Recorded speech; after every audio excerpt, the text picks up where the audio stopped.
the vast majority of the population out there, when they approach relationships and dating and long-term type of engagements, they generally subscribe to society's narratives, right?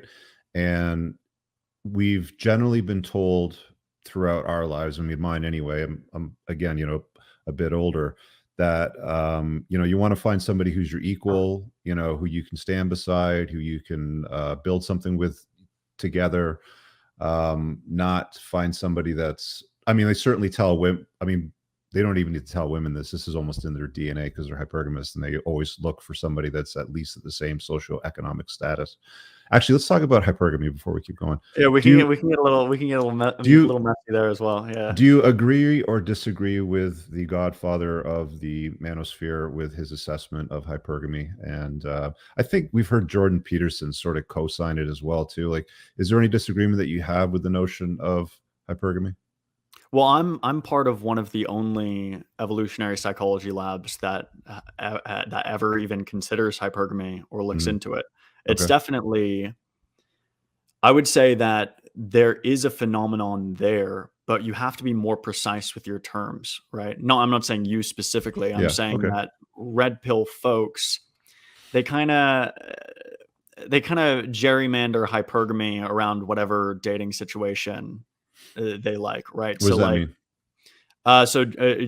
You know the term gerrymander and the No, I'm not familiar with well, gerrymander. it might be kind of a niche United States term, but it's when politicians redraw the maps so Okay. that way the votes are skewed Okay. towards their. So it's like an ex post fact. I'm saying that ex post facto, right after the fact, they're reconfiguring the situation so hypergamy explains it. Okay, so So shoot the arrow and then draw the target around where it lands. that's a much better way of saying it. Okay. Thank you for helping me out with my analogy there. This is what I do, my friend. Yeah, no, I appreciate it. Yeah, so look, yes, I would say that there are several ways in which women seem to aim up more than men, right? Mhm. So, for example, I mean, I remember Helen Fisher, who's really the world's most cited expert on romantic love. She, or certainly the one that's talked about the most. I don't know if she's officially most cited, but she says that women are looking for Mr. Perfect and men are looking for Mrs. Good Enough. Right now, whether that's hypergamy or not, what we see is that women are generally much pickier. Right, they generally have higher standards, and this is something that we see across. For long-term dating, or is that for short-term dating, or both? Well, short term as well, right? So one thing that's quite interesting, and I'm sure you know this, men lower their standards for short term mating, whereas Mhm. women keep them the same or higher, depending on the trait, right? So if you look at looks, right, just physical attractiveness, But that's in men certain will, categories, though, isn't it? Though, because I mean, like you'll see women lower their standards on, or sorry, raise their standards on short-term dating when it comes to the looks department, but she'll happily go out and bang a guy that just got out of jail and doesn't have a pot to piss in or a window to throw it out if he's good looking enough, though. Like yeah. So this is the type watching of thing that I'm talking behavior. about. This is the type of thing I'm talking about with the hypergamy thing. Is Mhm. that when a woman dates a hot guy who doesn't have his life together, that's hypergamy. When a woman dates an ugly guy who, has more money than her, right? Mhm. That's hypergamy, It is, right? yeah. When a Yeah. woman, like all this stuff, well, no, I'm not saying it is necessarily. I'm saying that it's like, okay, so every time there's any mismatch at all, it's ex post facto becomes hypergamy. Like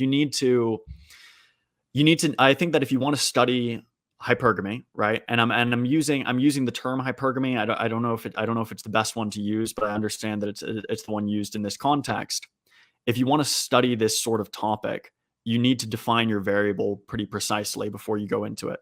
So you can ask the question, it's like, do women, so one specific question, which I think you'll get an affirmative answer, it's like, do women prefer to date men who have more money than them, right? Who have better financial prospects than them. If that's your definition of hypergamy, then it's like, yeah, that's a pretty well supported idea. If you look at looks, right, now it gets more complicated because just from behavioral data, it seems that women are willing to loosen up their standards on looks a lot more than men, certainly for long-term dating. For short-term dating, men and women are more similar in the sense that we both aim for like the best looking person possible. But the difference is that men are willing to drop their standards in a way that women aren't. So I think that hypergamy is one issue that I have with the red pill is that it's like, look, we can talk about that. We can have a conversation about Mhm. the idea that women are more selective and have a preference to date up on social hierarchies, right?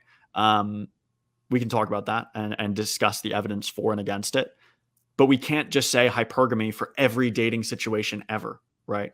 Because it's like if it's hypergamy when the guy's better looking, but she's making more money, but it's also hypergamy when she's better looking and he's making more money, then it's do you know what I'm saying? Like it's Yeah, like no, I fully everything's agree, and hypergamy. Yeah. yeah, there are absolutely outliers. I mean, I've had conversations with lots of people where it's like, you sort of dive down the rabbit hole of, dating and hypergamy and how men and women prioritize mates, and you'll always have that random, gal pop out, and she'll be like, "But wait, that doesn't apply to me because I'm a lawyer making $300,000 a year, and my husband's a stay-at-home dad, and he doesn't even work." And like you'll always get those in any sampling. Well, okay. I've spoken unclearly. I am not saying I'm not pointing to exceptions to prove that's not how I even think about topics. I too think about averages, right? I would never Yeah, if there's an average trend, right? Like I've said in this conversation that the average person cares about looks before almost anything else when they're dating. yeah, I'm not going to absolutely. point to my buddy. I'm not going to point to my buddy and say, "Oh, he doesn't care about looks when he's dating, therefore it's not true." That's not how averages work. On the hypergamy point, I was making a very specific point, which is that if it's hypergamy, right? Hypergamy, when a woman dates a guy who's better looking than her but makes less money. But it's also hypergamy when a woman dates a guy who makes more money but is worse looking than her, right? Then we could flip the situation with the same evidence, right? And say men are hypergamous, right? Which But sounds does because it's like, the oh, look at that low life, like yeah, right? Like he's using his looks and trading it for a woman who has more money than him, right? And then we could also do the flip thing and say, oh, look, he's being hypergamous. He's dating a woman who's better looking than him but makes less money, right? So it's the same set of data points, and we're just saying hypergamy, hypergamy, hypergamy, and it's like we have to select a variable, right? If you want to talk about this in a serious scientific way, you have to select a specific variable, right? And then assess whether that specific point is true. And so it depends what type of hypergamy we're talking about. If we're talking very specifically about money, then I agree. It's like, yes, women generally exhibit a preference for men who are making more money than themselves. mm, And they have a high preference for that.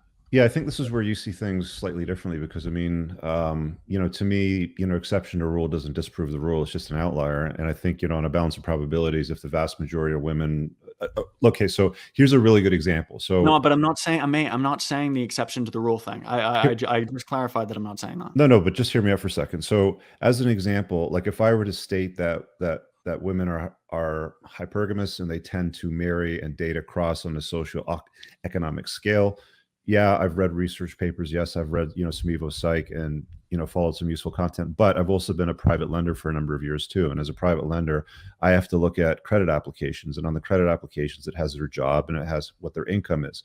And I've seen in the vast majority of cases when people are applying for financing, private mortgage, whatever it happens to be, Mr. almost always makes a lot more money than Mrs. Right. But wait, So, I don't understand. Do you think you're not disagreeing with me? I just but said that no, I'm on the agreeing. But money what I'm point. saying is like in the context of hypergamy, and I think, one of the things that we wanted to talk about in this podcast as well is the disagreements, with the red pill and the mano swamp, is that I think it's more of like a broad statement where it's just, women are generally hypergamous, right? And this is what I've seen as far as behavior. This is what I've seen as far as, reading papers and stuff like that. But then it gets nuanced, right? Because women's preferences will change depending on what their mate value is, what they look like, how old they are, perhaps even where they are in their ovulatory shift, as Marty Hazelton talks about. So there's a number of variables that you can really dive down a whole bunch of rabbit holes and get super geeky on. And that's not what I do, because to me, that gets boring as shit. I mean, people will podcast on that for 5 or 6 hours. Like, dude, we get it, right? Like, like, let's just get back to the basics here and get on with life.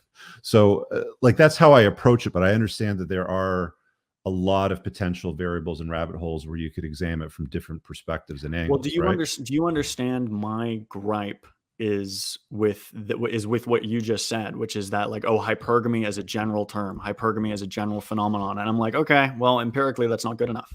We Mhm. need to define the term and then assess its truth based on that the specific variable. So you could say But I mean, women you're have more of a like statistician though, right? Like as a scientist? if you were to say very specifically with regards to finances, women are generally hypergamous, right? They want to date someone who makes more money than Right. themselves. I would say yes, right? But a lot of the red pill guys, right? They put everything to hypergamy. So when a woman dates a guy who's, like you said, Mhm. you mentioned the kind of anecdotal idea of like a guy who's a hot criminal, right? You labeled that as hypergamy as well, and it's like, is it? It's like now we're talking about a different type of thing. We're talking about Well, she's prioritizing short. women's Yeah, increased short-term preferences for looks, which is not that exactly. doesn't really fit with the hypergamy story. And that's what annoys me about a lot of these, red pill twerps is just talking about like, Well, oh, that's where the exception seems to be made though, isn't everything. it? No, it's not.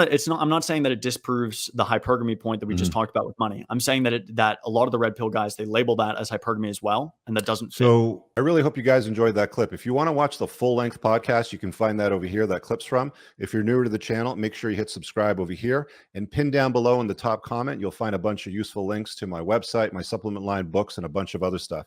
Have an amazing day. Peace out.